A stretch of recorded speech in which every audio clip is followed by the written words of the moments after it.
नमस्कार प्रिय दर्शकों, आप सभी का स्वागत है आपके अपने इस यूट्यूब चैनल एस्ट्रो मिश्रा में।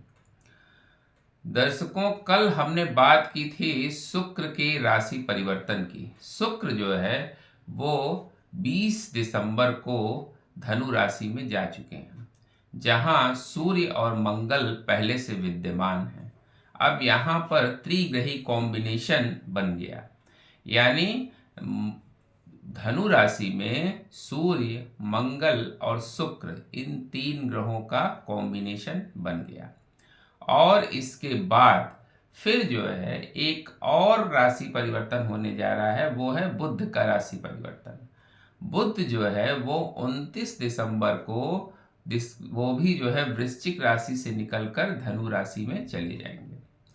अब धनु राशि में चार चार ग्रहों का कॉम्बिनेशन बन जाएगा। जब धनु राशि में चार ग्रहों की युति बनेगी तो ये बहुत शुभ सूचना नहीं दे रहा है। यानी 2025 का एंड और 2026 की शुरुआत दोनों जो है वो चतुर्ग्रही योग के साये में होगा।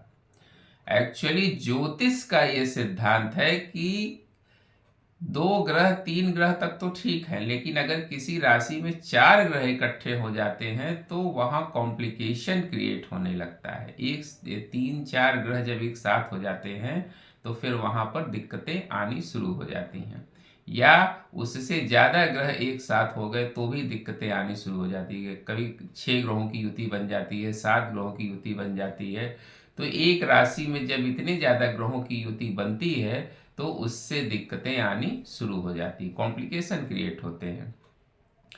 तो ये चार ग्रह जो है वो 29 तारीख को यानी 29 दिसंबर को चार ग्रह जो है वो इकट्ठे हो जाएंगे धनु राशि में।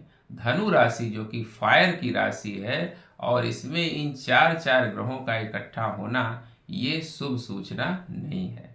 आप देख रहे हैं प्रतिदिन विस्फोट की घटनाएं, आगजनी की घटनाएं, युद्ध की स्थितियां बनी हुई हैं, क्योंकि शनि और मंगल का जो म्यूचुअल एस्पेक्ट है, दोनों का आपसी दृष्टि संबंध बना हुआ है, जो युद्ध की स्थितियों को जन्म दे रहा है और एग्रेशन लेवल को बहुत ज़्यादा बढ़ा रहा है।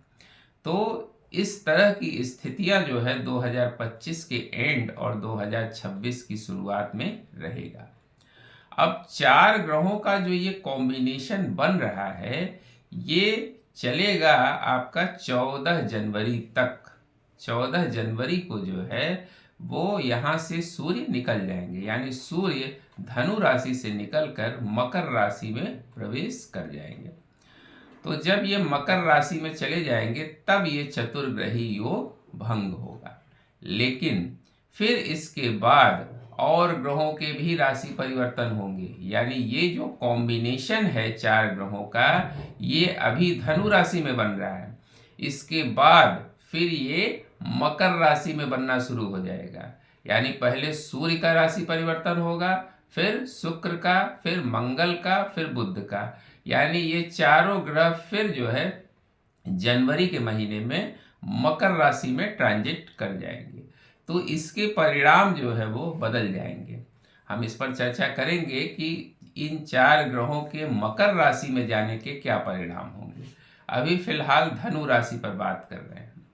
अच्छा, ये मकर राशि में जाएंगे और इसके बाद फिर ये कॉम्बिनेशन जो है वो फरवरी के महीने में मकर राशि से निकलकर कुंभ राशि में बनेगा।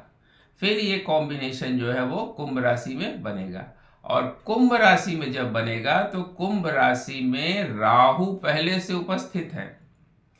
अब जब ये सारे ग्रह जो है वो कुंभ राशि में जाएंगे, यानी मिड फरवरी तक, लगभग 15 फरवरी तक, तो जब सारे ग्रह जो है कुंभ राशि में जाएंगे तो इनका राहु से कनेक्शन बनेगा, जो बहुत खराब स्थिति को दिखा रहा है। एक्चुअली राहु जब इन ग्रहों के साथ कॉम्बिनेशन बनाएंगे तो एक तरह के दुर्योगों का निर्माण होगा, क्योंकि राहु का कनेक्शन जिन जिन ग्रहों के साथ बनता है वो ग्रहण योग बनाते हैं।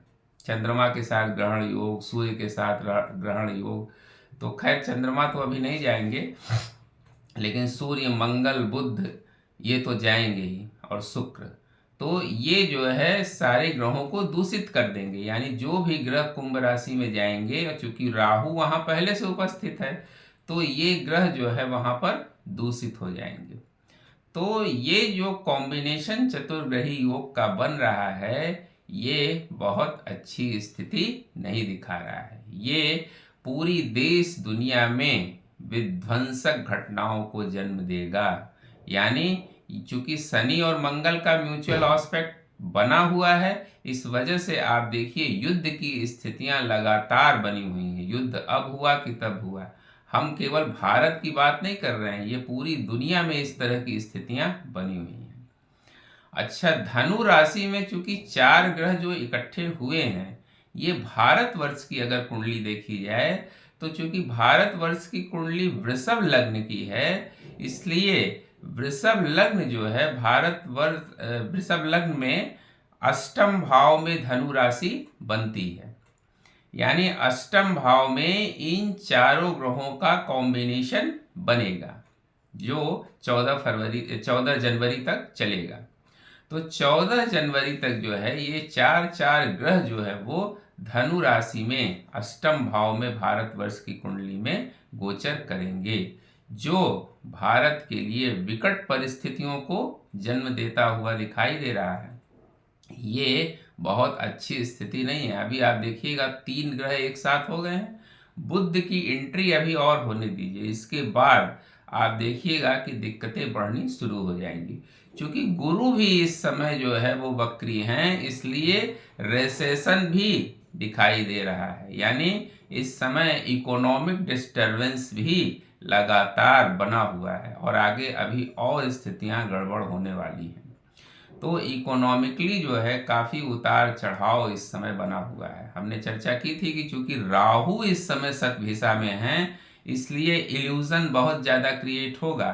देखने में लगेगा कि चीज़ें बहुत ऊपर जा रही हैं और धड़ाम से नीचे आ जाएंगी। तो इस समय शेयर मार्केट में इन्वेस्टमेंट, प्रॉपर्टी में इन्वेस्टमेंट, या गोल्ड या सिल्वर में अगर आप इन्वेस्टमेंट कर रहे हैं तो बहुत ध्यान से करिएगा, क्योंकि इन्वेस्टमेंट के लिहाज से ये पूरा जुलाई तक का समय बहुत सेंसिटिव दिखाई दे रहा है। हम अपने अक्सर सारे वीडियो में चर्चा करते हैं कि इन्वेस्टमेंट के लिए ये समय जो है वो बहुत उपयुक्त नहीं है। इस समय जो है इल्यूजन क्रिएट होगा और वो चीज़ें बहुत अचानक से नीचे आएंगी। लॉन्ग टाइम इन्वेस्टमेंट के लिए तो ठीक है, लेकिन शॉर्ट टाइम इन्वेस्टमेंट में आपको कोई बेनिफिट नहीं मिलने वाला है। तो जो भारतवर्ष की कुंडली में अष्टम भाव में 4 ग्रहों का जो ये कॉम्बिनेशन बन रहा है, ये धार्मिक उन्माद को जन्म दे सकता है। इस समय धार्मिक उन्माद, हिंसक प्रदर्शन, उपद्रव, विस्फोट, इस तरह की स्थितियां दिखा रहा है।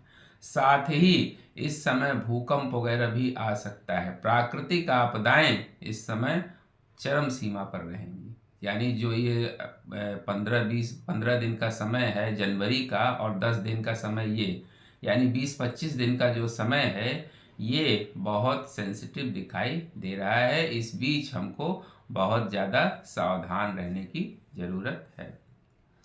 दर्शकों, हमारा एक व्हाट्सएप नंबर है जो इस पर डिस्प्ले होता रहता है। तो उस नंबर पर अगर आपके जीवन में कोई भी समस्या है, अगर आप अपनी कुंडली का एनालिसिस कराना चाहते हैं, या कोई भी किसी भी समस्या के विषय में जानना चाहते हैं ज्योतिष के माध्यम से, तो इसका आप इस पर जो है संपर्क कर सकते हैं। उम्मीद करते हैं दर्शकों हमारा वीडियो आपको जरूर इन्फॉर्मेटिव लगा होगा। मिलते हैं आपसे अगले वीडियो में किसी नए विषय के साथ। तब तक के लिए हमें आज्ञा दीजिए। नमस्कार।